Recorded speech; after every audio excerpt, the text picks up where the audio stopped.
Hello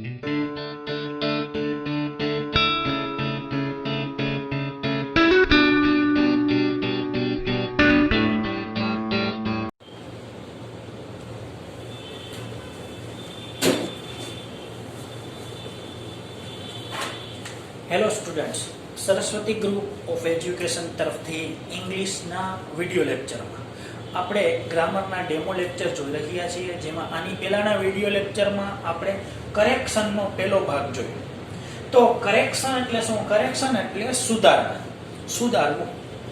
આમાં એક paragraph પૂછાશે, 2 થી 3 લીટીમાં નાનકડો પેરેગ્રાફ, જેને પ્રિન્ટિંગ ફોર્મમાં 1.5 થી 2 લીટી ન થાય, બરોબર. અને એમાં 3 જગ્યાએ લીટી કરેલી હશે, તે પણ આપણે મહેનત નથી કરવાની. તે પેપરમાં જ કહેવામાં આવેલું હશે કે આ પાર્ટ છે તે ભૂલ ભરેલો છે, તે તમારે સુધારવાનો છે, બરોબર. તો આપણે પહેલા ભૂલ ગોતવાની છે, તેવું તો કંઈ છે નહીં. ભૂલ ગોતવાની માથાકૂટ આપણને નથી. વાસ્તવમાં વચ્ચે જે 11-12નો કોર્સ હતો તેમાં તો એમને કીધેલું હોય, ફકરામાં નીચે લીટી પણ ન કરેલી હોય અને એમ કીધેલું હોય કે આમાં કરેક્શન છે તે ગોતી અને સુધારો. તો તે કોર્સ જ્યારે હતો, હવે તેમાં પ્રશ્નમાં થોડો ફેરફાર કરેલો છે બોર્ડે, પણ તે સૌથી અઘરો પ્રશ્ન હતો, કારણ કે વિદ્યાર્થી જે સાચી વાત હોય ને અથવા તો સાચો શબ્દ હોય ને તેને ભૂલ તરીકે ગણાવી અને પાછી ઉલટાની બીજી મિસ્ટેક કરી નાખે, અને ઉલટાની જે ફકરામાં 4 મિસ્ટેક હતી એમાં 8 મિસ્ટેક કરી નાખે. તો આવું પણ છે તે બનેલું હતું કે જે હમણાં કોર્સ બદલ્યો ગયા વખતે, એટલે પેપર સ્ટાઇલના સંદર્ભમાં વાત કરું છું, 2 વર્ષ પહેલા. તો ત્યાર પછી તે કરેક્શન છે તે વ્યવસ્થિત રીતે તેમાંથી ડિલીટ થયું અને થોડા ઘણા સુધારા વધારા થયા. પણ મારે એમ કહેવાનું છે કે આમાં આપેલું છે ને તે બહુ મોટી વાત છે. આપણને કોઈ વ્યક્તિ એમ કે અહીંયા ભૂલ છે, આ તમારે સુધારવાની, ઇટ મીન્સ કે તેમાં 70% આપણું કામ છે તે ઓછું થઈ જાય છે. જો અહીંયા આપણે once upon a time in Mumbai there lived a greater musician, તો તમને ખ્યાલ છે આ શબ્દ તમે સાંભળેલો છે પિક્ચરના નામની અંદર. કદાચ once એ સ્પેલિંગ ન આવડે પણ આપણે સાંભળેલો તો છે, અને એન ટાઈમ નો આવે, આપણને ખબર છે આમાં શું આવશે. આ તમે એક જ ઝાટકે કહી દેશો કે સર આનો જવાબ આ આવશે. શા માટે? કારણ કે તે આપણા પૂર્વ અનુભવમાં છે, અને જે આપણા ભૂતકાળના અનુભવમાં હોય તે નોલેજ જ છે તે આપણે પેપરમાં ડિસ્પ્લે કરવાનું છે. તો આપણે વાત કરીએ તો once upon a time.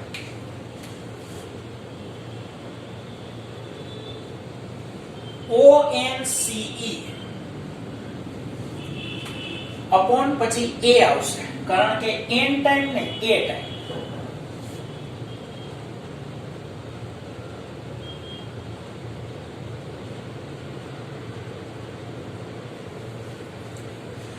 in Mumbai.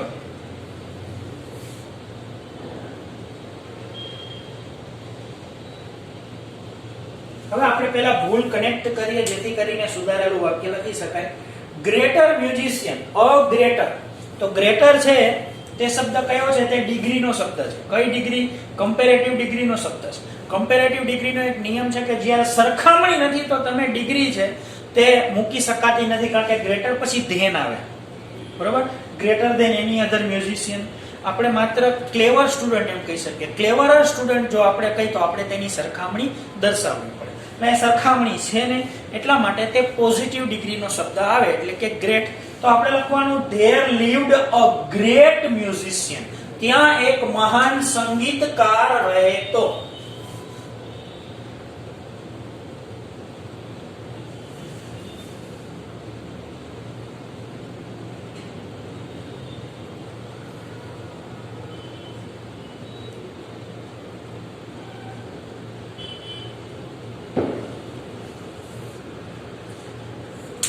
બીજો પેરેગ્રાફ આપણે વાંચીએ. Mister Patel is known for his sincerely. ટૂંકમાં આમાં જે કહેવા માંગે છે ને એ પહેલા હું તમને કહું છું, બરોબર. આમાં એમ કહેવાનું થાય છે એ લોકોનું કે મિસ્ટર પટેલ પોતાની નિષ્ઠાવાનપણું અથવા તો નિષ્ઠાને કારણે જાણીતા છે, બરોબર છે. His principal is work is worship. તેનો સિદ્ધાંત છે કે કામ છે ને એ જ ભગવાનની ઇબાદત છે, ભગવાનની પૂજા છે, કાર્ય કરવું ને તે જ.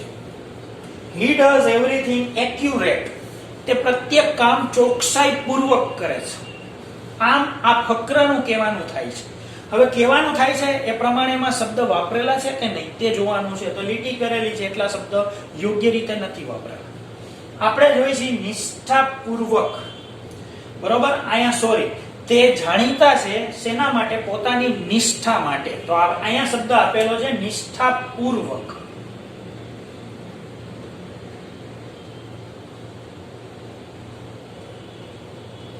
આપણે આ પૂર્વક શબ્દનું કામ નથી, આપણે માત્ર તે પોતાની નિષ્ઠા માટે જાણીતા છે આટલું જ જોઈશે.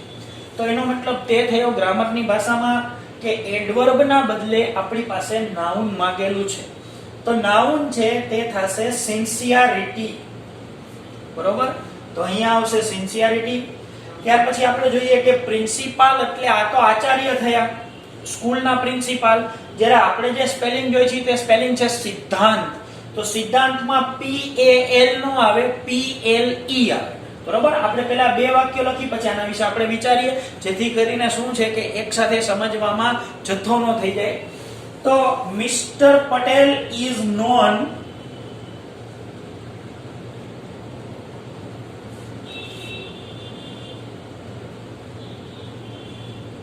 ફોર હિઝ સિન્સિયરિટી, એમ લખવું પડશે. જ્યારે આપણે સિન્સિયરિટી લખશું ત્યારે આપણને માત્ર નિષ્ઠા આટલો શબ્દ મળશે. જ્યારે સિન્સિયરલી આપણે લખીએ તો આપણને તેનો અર્થ મળે છે નિષ્ઠાપૂર્વક. તો આપણે તે નિષ્ઠાપૂર્વક માણસ છે એમ નહીં, તે નિષ્ઠાવાન માણસ છે, તે સિન્સિયર માણસ છે. તો પાછું નિષ્ઠાવાન બોલ્યા તો તેમાં સિન્સિયર આવશે, બરોબર છે. પણ તે શેના માટે જાણીતા છે? પોતાની નિષ્ઠા માટે, બરોબર. તેમાં આવશે સિન્સિયરિટી. હું બીજી વાત કરું કે તે પોતાની નિયમિતતા માટે જાણીતા છે. તો તમે શું લખશો? રેગ્યુલારિટી. તે પોતાની પ્રામાણિકતા માટે જાણીતા છે. તો ઓનેસ્ટી. તે પોતે પ્રામાણિક છે તો ઓનેસ્ટ. અને તે પ્રામાણિકતા પૂર્વક કામ કરે છે તો ઓનેસ્ટલી, બરોબર. તો આ રીતના તેના વર્ડના જુદા જુદા ફોર્મ્સ છે જે જરૂરિયાત પ્રમાણે આપણે ગુજરાતી ભાષામાં કેવી રીતે એક્ઝિક્યુટ કરીએ છીએ તેવું જ અંગ્રેજી ભાષામાં એક્ઝેક્ટલી છે. અને આ મુદ્દો નિયમને નહીં પણ અનુભવને સ્પર્શતો મુદ્દો છે. આપણે ગુજરાતીમાં પણ કોઈ એક ખાલી જગ્યા કહીએ કે આમાં બહાદુર આવે, બહાદુરી આવે કે બહાદુરી પૂર્વક આવે. હું તમને જ કહું કે શિવાજી ખાલી જગ્યા હતા, તો બહાદુર હતા, બહાદુરી હતા કે બહાદુરી પૂર્વક હતા? વિચારો જો. તો આપણે શું કહેશું? શિવાજી બહાદુર હતા. તો તમે એમ કેમ ન બોલ્યા બહાદુરી હતા? શિવાજી બહાદુરી પૂર્વક હતા કેમ ન બોલ્યા? તમે કયો નિયમ વાપરો? તો તમે કહેશો સાહેબ એમાં મેં નિયમ નથી વાપરો, પણ એમાં મને ખબર છે કારણ કે હું બોલું છું રોજ, એટલે મને ખબર છે કે એમાં બહાદુર આવે. એક્ઝેક્ટલી આ લેંગ્વેજ. જે રીતે ગુજરાતી ભાષામાં પણ અમુક વસ્તુ આપણે ટેવ અનુસાર અથવા તો તેની જે વાત છે ને તે આપણા મગજમાં સાયકોલોજીકલી કનેક્ટેડ છે, જે આપણે નિયમમાં સમજાવી નથી શકતા કે આપણે કયા કારણોસર આ જવાબ લખ્યો. એક્ઝેક્ટલી બધી ભાષામાં તેવું છે. અને આ મુદ્દો છે જેમાં નામ આવે, ક્રિયાપદ આવે, ક્રિયા વિશેષણ આવે, વિશેષણ આવે, વિરોધી શબ્દ આવે, તે આપણે સાયકોલોજીકલી કનેક્ટ થઈ અને જવાબ લખવાનો આવે. હવે હિઝ પ્રિન્સિપલ નો સ્પેલિંગ આપણે PLE. તો હિઝ પ્રિન્સિપલ ઇઝ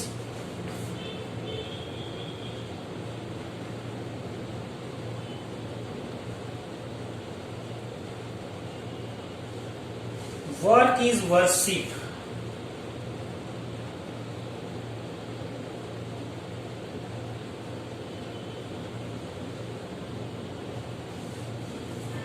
હવે જો he does everything accurate.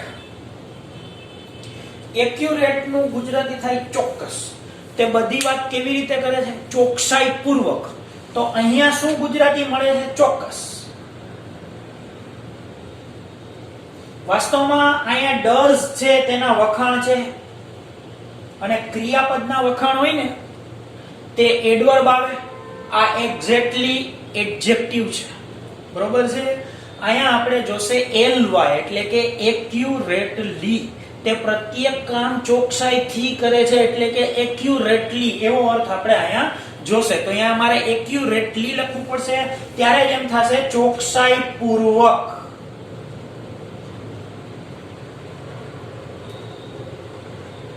તો આપણે આ અર્થ જોઈશે, આપણે આ અર્થ જોતો નથી, બરોબર? તો he does everything accurately.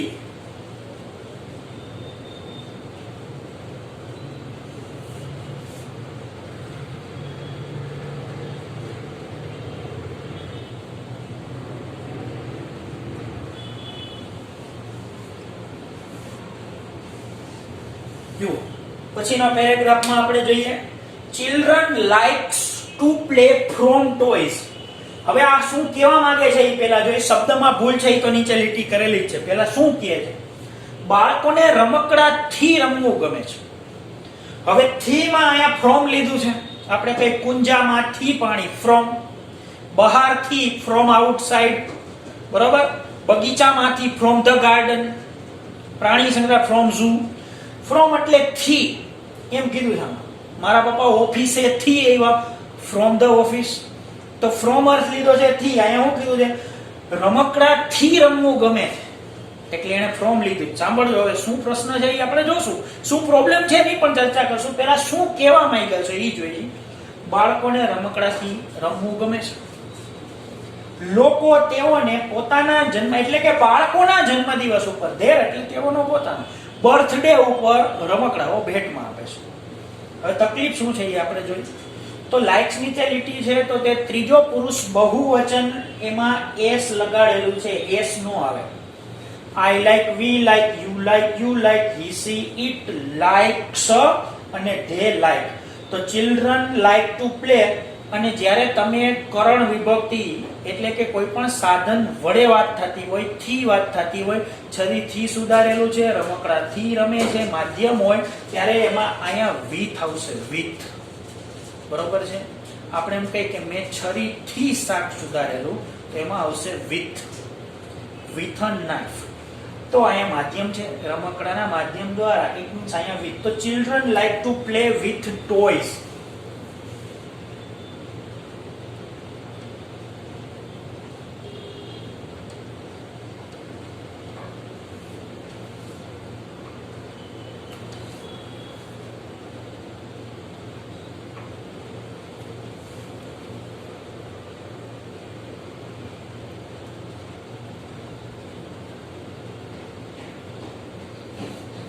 હવે લોકો તેના જન્મદિવસ ઉપર રમકડા ભેટ આપે છે. તો ઇન ધેર બર્થડે કોઈ દી નો આવે, ઓન ધેર બર્થડે આવે. લોકો તેઓના જન્મદિવસ ઉપર ભેટ આપે છે, ત્યાં ઓન આવશે. તો people gift them toys on there birthday.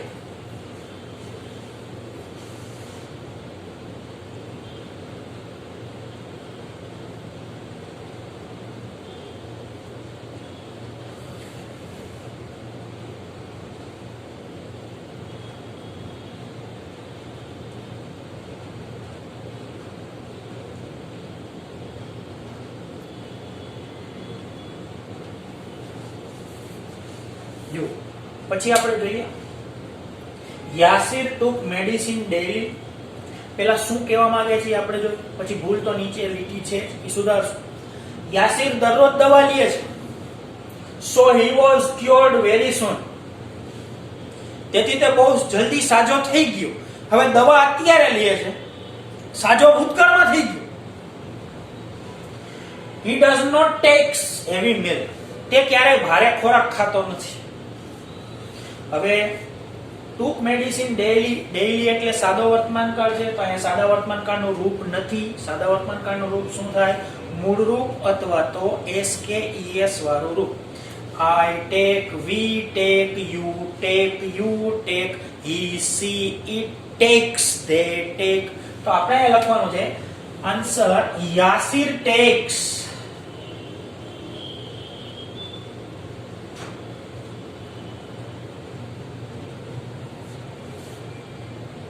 medicines daily.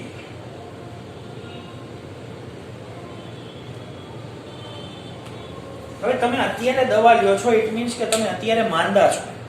તો તમે સાજા ક્યારે થાવ? ભવિષ્યમાં થાવ. કારણ કે અહીંયા સૂન છે તે ભવિષ્યકાળ છે. સૂન નમસ્તો બી ભવિષ્યકાળનો કીવર્ડ્સ જ છે. તે થોડા દિવસોમાં, થોડા વખતમાં સાજો થઈ જશે. હવે જો આ ટુ બી નું ભૂતકાળનું રૂપ છે વોઝ વેર, બરોબર, તો ટુ બી નું વર્તમાનકાળનું રૂપ શું થાય? Is am are. આપણે અહીંયા લખીએ ટુ બી નું ભૂતકાળનું રૂપ છે વોઝ વેર.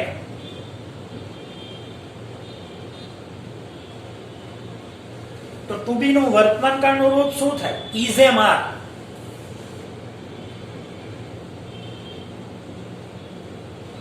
હવે મારે ટુ બી નું ભવિષ્યનું રૂપ જોઈ છે, તો ભવિષ્યમાં શેલ વિલ આવે અને શેલ વિલ પછી શું આવે? મૂળ રૂપ આવે. તો આમાં મૂળ રૂપ શું છે? ટુ બી છે.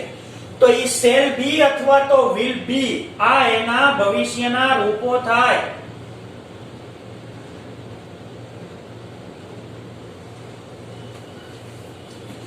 શેલ બી અથવા તો વિલ બી. ફરીથી સમજજો, ટુ બી ક્રિયાપદ છે, ટુ બી ક્રિયાપદ. એનું વર્તમાનકાળ શું થાય? Is am are. એનું ભૂતકાળ શું થાય? Was wear.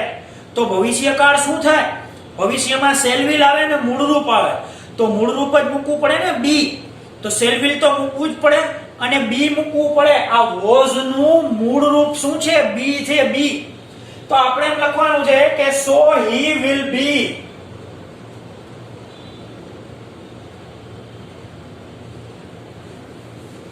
cured very soon.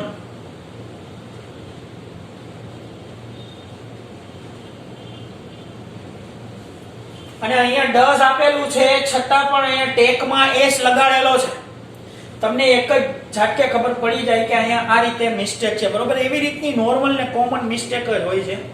તો અહીંયા he doesn't take heavy meal.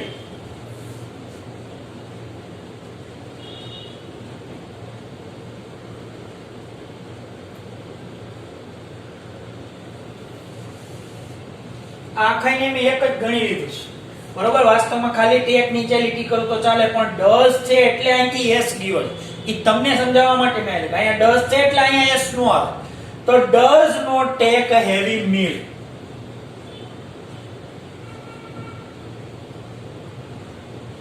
બરોબર. Yasir takes medicines daily, so he will be cured very soon. He doesn't take heavy meal.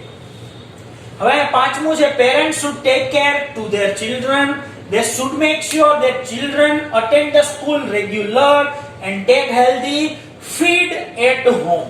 આ પેરેગ્રાફ આપણે લેસનમાં રાખવા માંગીએ છીએ અને જે રીતે આપણે શુક્રવારના રિવિઝનના લેક્ચરમાં મળીએ છીએ તેમાં આપણે તે સોલ્વ પણ કરવાના છીએ. તો આ હોમવર્ક આખે આખું CW માં એકવાર છે, બરોબર. અને તે જ રીતના એકવાર HW માં લખવાનું છે. HW માં આ પેરેગ્રાફ તો લખીને મોકલવાનો જ છે. સોલ્યુશન છે તે શુક્રવારે થશે, ત્યારે આપણી પાસે આપણો લખેલો જવાબ પણ હશે. અને જ્યારે આપણે સોલ્વ કરાવશું ત્યારે આપણે જોઈએ કે આપણે કેવી રીતે તે વિચારીને લખેલું છે. મોટે ભાગે મને નથી લાગતું કે કોઈ વાંધો આવે, કારણ કે જે રીતે આ મુદ્દા છે, જે રીતે આગળ તમે ભણેલા છો અને અમે તમને ઓળખી છીએ, 8મા 9મા 10મામાં તમે આ જ સ્કૂલમાં ભણેલા છો, તો આપણને ખ્યાલ છે કે એ રીતનો લેવલ પ્રત્યેક વ્યક્તિ છે ત્યાં મેનેજ કરી શકે તેવો મુદ્દો છે. અને આના માર્ક્સ છે તે મોટે ભાગે ન જ જાય, બરોબર. તેવી રીતનો મુદ્દો છે, તો આપણે તે પ્રયત્ન કરવાના છીએ. અને પાછા છે તે હવે પછીના વિડીયો લેક્ચરમાં કંઈક નવી વાત લઈને મળશું. તો આટલે સુધી રાખીએ. અસ્તુ.